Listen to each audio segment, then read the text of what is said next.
Hi everyone, this is Maharaj Bhatt, and I am up with this podcast on the state of affairs. Uh, the whole topic that I have put on the social media handle, and also the guest that I have for today's podcast. It's going to be a very insightful conversation, given the density of the topic and also the importance of the topic that we as citizens of this country, be that from any profession, from law, from politics, from administration, from academia, they must be knowing this thing, that this topic is very important to understand. So, after a break of around 8 to 10 months, I have conducted a podcast a couple of days before. Now, this podcast, the guest is very familiar because she has appeared on this podcast series. I guess this is the third time. She's a legal professional, and I would like to call her as a researcher because that will place her as a blend of somebody who has a research in international relations and now is into the law. So both ways, this will enhance our understanding. That's what I expect. That's what most of the audience will be expecting. This is not any a conversation that borders on politics of things, on others, things that normally get swayed away with this topic. But this is a very important facet of the whole topic that we term as terror financing. First of all, she's Anushka Saraswat. Anushka, welcome back to the podcast. Thank you so much, Maharaj, and thank you for calling me again to your podcast for the third time. And I think it's probably the third time since the COVID-19 pandemic started itself. So we are again recording when there is a significant, change in the policies and the environment that we are in currently. So thank you so Absolutely. I much for mean, inviting. professionally, you also have made lots of inroads into first research, IR, and now into the law. I mean, professionally, you have grown up. So big Thank, congratulations for this. thank you so much. So It's really before we can do things that we normally talk about, let's first and foremost talk about this whole issue of terror financing, because I have seen quite a few articles on this, quite research papers on this. There are international laws against this, and how to control this, how to nab all these people who are involved into this. And again, there are also India has its own law, like it has UAPA, it has many other laws that are at work currently. So the thing is, I would love to understand that if we try to understand this whole issue of terror financing from the legal perspective, uh, how do right. you analyze it? Yes.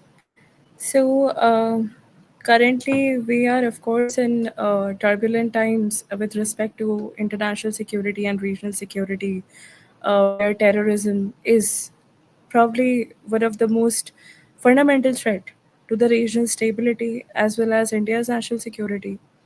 And in the recent days, I think we have seen that how something which is as heinous as terrorism has, impact on the everyday life of so many individuals.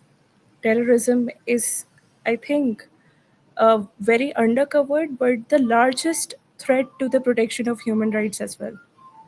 And if we talk about India and how our experience has been in this regard, regional security of South Asia has been affected, where we have faced so many, terrorist attacks in the past. But the good part is that now we have a fundamental shift in our foreign policy and national security doctrine, that we are very upfront about this threat that we are facing.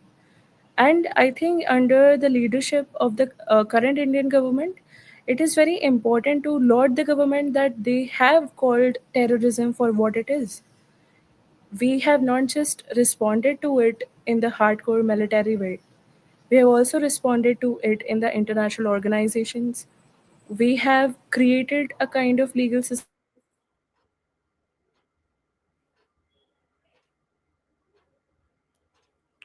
criminalized Am I audible, Anushka? I guess you lost network. Am I audible?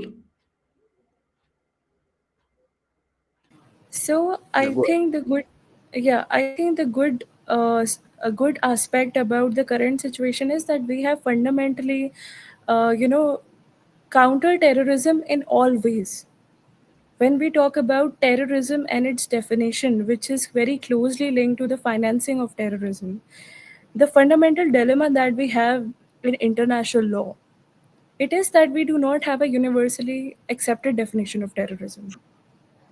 And there, of course, as someone who has also been into international relations and exposed to the UN system, including the United Nations Human Rights Council, and also the legal practice that how the white collar crime litigation is happening in India, I feel that there is, of course, a lot of lobbying regarding what is accepted as an international definition of terrorism on the global level, which, of course, has a lot of implications for how we tackle this problem on a domestic level. So, the first point is that we have to understand that terrorism is something which is not just a wrongful act. It is not just any ordinary crime. It is very heinous in nature, which in a lot of cases is driven by not just fundamental ideologies, like really fanatic ideologies. It is also motivated by something which can be understood like a hybrid economic warfare against a country. So, in the current context, I think we should really put emphasis on how India has been dealing with this problem for since our independence, and Pakistan, which I think now is really evident in front of the entire world, that how Pakistan has given a safe haven to a lot of terrorist organizations. It also has created, suitable mechanisms to fund terrorism, and how that eventually translates into a hybrid warfare where terror finance is the fuel to how terrorism is used for proxy wars and to destabilize the regional stability, national security of India, and of course, the border states that we have. Now, if you talk about terror finance, it is understood in this way that terrorism has different nature, different aspects. How terrorism is carried out, it can be related to fanatically using religious doctrines. It can be related to using technology for terrorist acts, like hacking some national integrated cyber systems. It is also related to cryptocurrencies and the kind of things that happen on the dark web. So all of them combined form the sources of the terror finance. So if we talk Yeah. about just a minute, if we talk about, you mentioned about Pakistan, Right. there is also an international mechanism that we call FATF, Yes. where this country was put into the grey list, and then Yes. subsequently it was given a time of 5 to 10 years in order to enhance its counter-terror measures. But at the end of the day, uh, the whole FATF thing seems to be not actually what that you rightly put out, that there is no global consensus on this whole, on the definition itself. So my point is that in India, when we talk about this issue, what are the legal aspects of it? Because law Yeah. doesn't only uh, take things at the face value; they also have to dig deeper in order to trial the criminals. So my point is just draw some light on this whole issue of how legally this terminology has evolved. Correct. So FATF, like you mentioned, is one mechanism where the IMF ensures that every country is taking appropriate measures to counter money laundering or terrorism, in their domestic boundaries.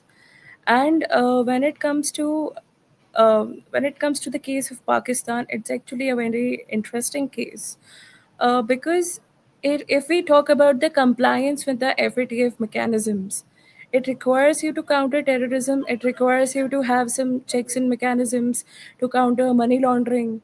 It also requires the government to submit reports that what they have done with respect to, seizing assets that are linked to terrorist organizations. And for example, any charities that are happening, which are actually used to buy probably weapons for terrorism or to finance them. So with respect to FATF, we have been saying that Pakistan has been getting loans and bailouts and everything. So we have to understand that Pakistan is a country that, because of having a very fragile state, if we understand it from an international perspective, international relations perspective, their population is struggling with environmental hazards. The poverty and fragility and lack of governance that comes as a result of climate change related events. So that allows Pakistan to make a case in FATF that, uh, you know, uh, that I am already, that as a country they are already taking some measures which they have failed to comply with. And then how they argue is that because our population is aggrieved from environmental hazards and climate change related hazards, which is like drought and all of those things. This is the reason that they also used to get loans from IMF. However, they have no to weak compliance with the FATF mechanisms related to anti money laundering, related to if they are seizing any assets, like like a responsible country, you have to report to the IMF about your AML structure, anti money laundering and counting financing of terrorism structures. But Pakistan has been failing on that regard for I think last 15 years or more. And we have to understand that, do they actually have a political will to correct that, or are they using it to further finance the terrorism? And on the other hand, they are using environmental hazards and climate change related events to get loans on the basis of that, we our population is facing climate change related harsh like human rights violations or that environmental degradation. So should loan be sanctioned to them on that regard? Is there any accountability that what kind of loans are being utilized to better create the governance in the country, or is it being actually used to further finance terrorism and like really give that thing as a We have excuse? also, Anushka, we have also a Yes. perspective that's mostly Eurocentric. Most of the Western countries do acknowledge that it's a menace, because we have also a United Nations Resolution 1373 and many others. But the thing is that when it comes to us, I mean, why haven't we been able to actually, not even if we can say, if we have not been able to start a conversation around it, we have done immense work on that front. But the thing is, again, because there are no proper monitoring mechanisms, no accountability. You have a state on the other side of the border that has not any basic bottom line of how to stop this whole issue. Because the thing is that some of the countries, they are so philanthropic, they are so charity driven, that they do not necessarily uh, ensure that the funds they are actually giving to that state called Pakistan, where the funds are being utilized. And then you have no democratic system in that country. The society is into the it's in shatter. It's absolutely shattered. And there is no civil society. There is just one thing, that a country that normally has an army, but there is an army that is a state. So down the line, all these international conventions, international resolutions, international mechanisms, they fail to deter a country like Pakistan. So again, back in India, when we talk about the definition of the law related to all these terror investigations, the thing is that, what does the law say about it? Has India been able to come up and evolve a mechanism to basically back it up, so that even if at the global level there are certain things that we will not be able to change, given the geopolitical chessboard that keeps shifting, and given the geopolitical compulsions that get changing. The thing is that at least inside our borders, inside our systems, we at least have to come up and evolve as a society, as a state, as a country that doesn't tolerate all this. But the thing is, again, when we talk about the legal lacunas, legal things that at times are able to deter, that at times are able, they are so blurred. So my worry is that, what does law say about it? Have we been able to develop and construct a very important and very functional mechanism, legally, administratively, security wise? That's what I'm saying. Yes. So, legally speaking, and in the even in the context of policy, if we talk about the domestic measures that we have taken to counter terror finance, and also it is something which is closely linked to money laundering, but it also is separate in a way that terror finance can have legal methods, but money laundering always has illegal methods. That is one thing that we have to understand from the legal perspective, which means that terror finance can have legal funding resources. However, money laundering always has illegal sources of funding. That is one very very thin line of differentiation between the two things.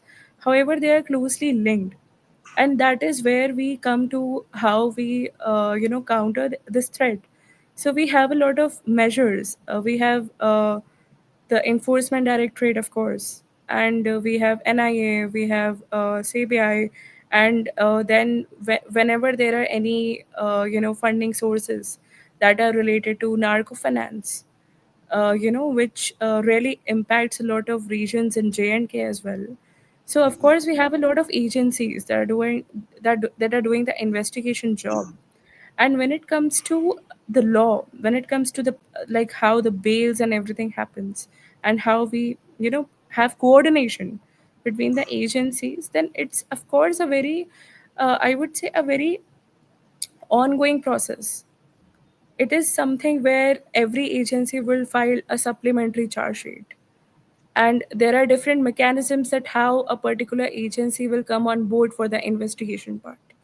Now, in all of this, there are, of course, organizations within India and outside India that depend on finance to protect terrorists or to make a case for terrorists.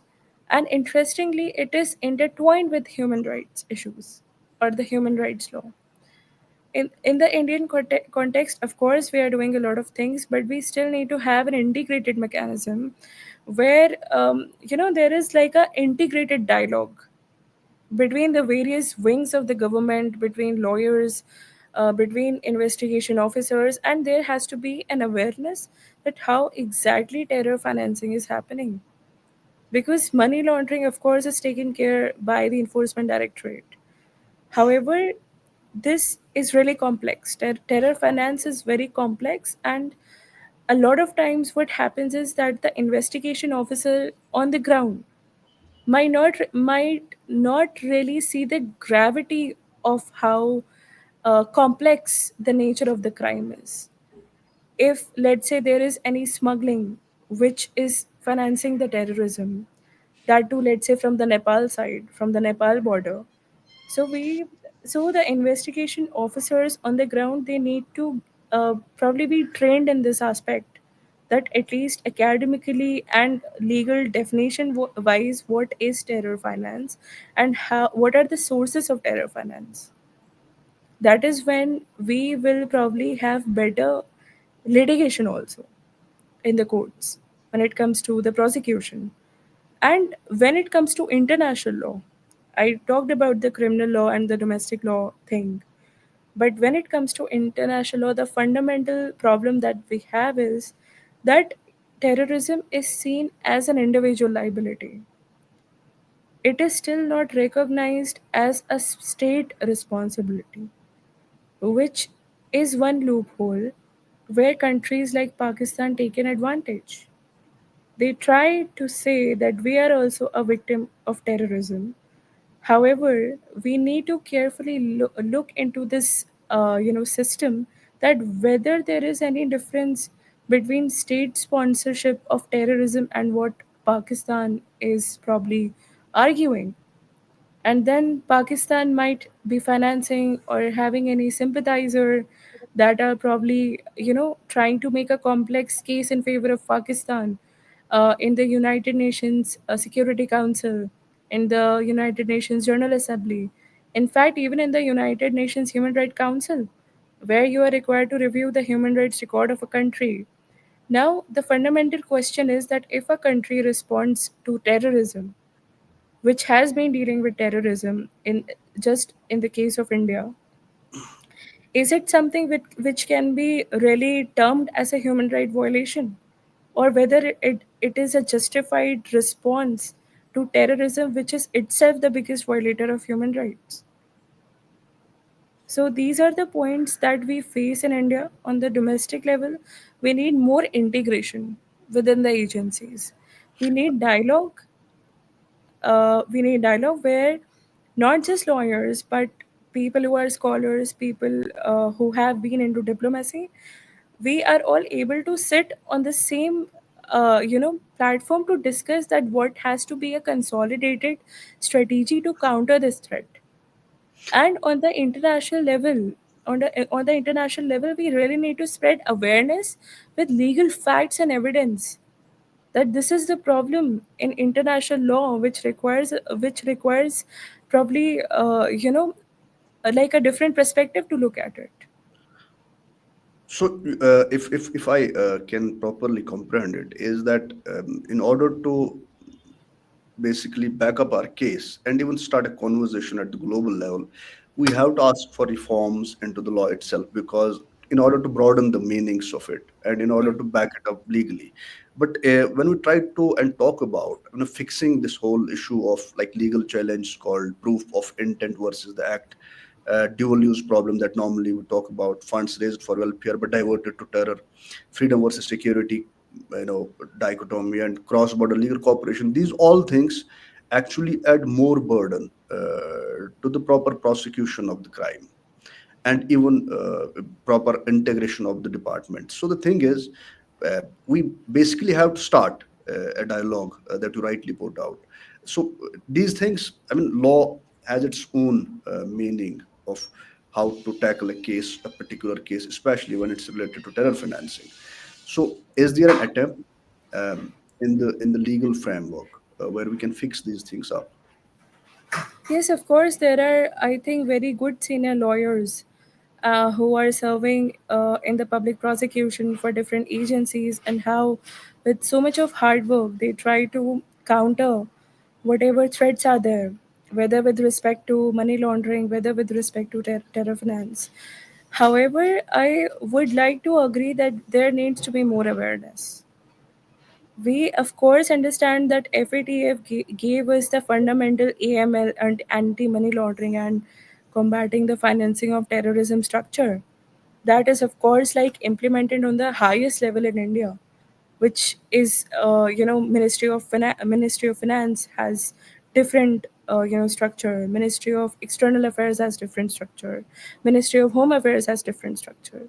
However, fundamentally, the challenge in India remains that there has to be a consolidated, integrated effort. There needs to be more dialogue between agencies, between lawyers of different agencies, and it is something which should not be confined to any one particular method. It is not just about how lawyers would see it. It is not just about how bureaucrats are executing it, or how they are representing our position, on the international level, or how scholars or people like you and me understand it. We need a consolidated effort where even the civil society has recommendations and they are taken in confidence when we are talking about such complex issue like terrorism and terror finance. In fact, there needs to be public private partnership, because because a lot of if you talk about the new age sources of terror finance, they are the shell companies. They are engaged in heavy money laundering, and the money is taken outside of India through cryptocurrencies.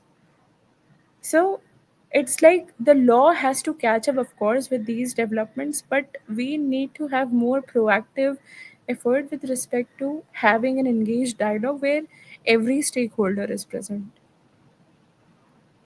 When we talk Yeah. about the attempts being made in the academia, do you quantify them that they are enough in order to back this whole issue? When you say integration between lawyers, between different agencies, different departments of the government at the academic level, is it enough that we are doing, or we need to do more?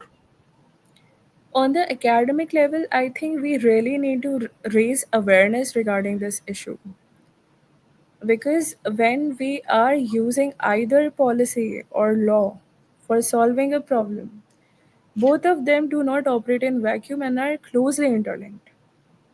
And don't we need to have scholars and researchers and even Yes, people in the academia who come up with a yes, mechanism with their whole sort of research backing it up? Like we have professionals in law, we have professionals across different domains.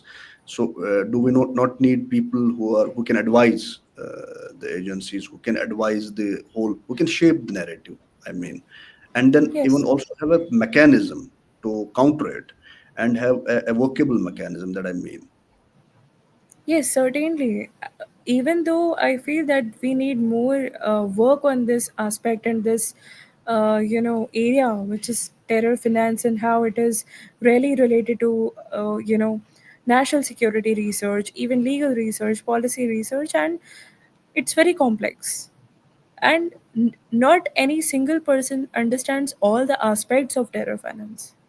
So that means you have to integrate and you have to cooperate and you have to exchange ideas, so you are able to really understand that how to counter this problem. But I think the very good part about Indian government, and of course here I would specifically want to mention the leadership of the honorable Prime Minister Modi, that we have been able to make a kind of like culture where scholars, independent researchers, and thought leaders, their insights are respected by the government. So we have more public-private partnerships. If tomorrow any young researcher or any academician or a lawyer has insights and is able to deliver credible work, then I think that government does make it like a supportive environment for any independent scholar, lawyer, or researcher to work. But we still have to start with somewhere where we are able to initiate a dialogue on these complex realities, because it really impacts our security, our future, and we as young generation need to understand that these are the challenges of tomorrow with AI and tech and all of those things coming. Anushka, thank you so much for actually making it to this podcast out of your very busy schedule. I can understand that because I have been following you for 2 3 days now, following it up. Thank you so much. You came up, and I hope this conversation generates a kind of a buzz. And there are many good conversations like this, and even better than this, where people at the highest level, at the policy level, at the academic level, and even at the level where this whole circle of lawyers sits and they think about things. I hope that this conversation gets momentum. Thank you so much. Have a splendid day. Thank you so much, Miraj. Thank you for the opportunity. And like always, it was very, very wonderful to speak with you on a very crucial, topic that we both hope will be taken forward by our people and the country. Thank you so much. I hope that it's actually a privilege and an honor to have you always, whenever I call you, whenever I text you, that this is an important issue. We can actually have a conversation around that. You Right. have shown interest. Thank you so much. Thank you so much, Miraj. Thank you. Thank you.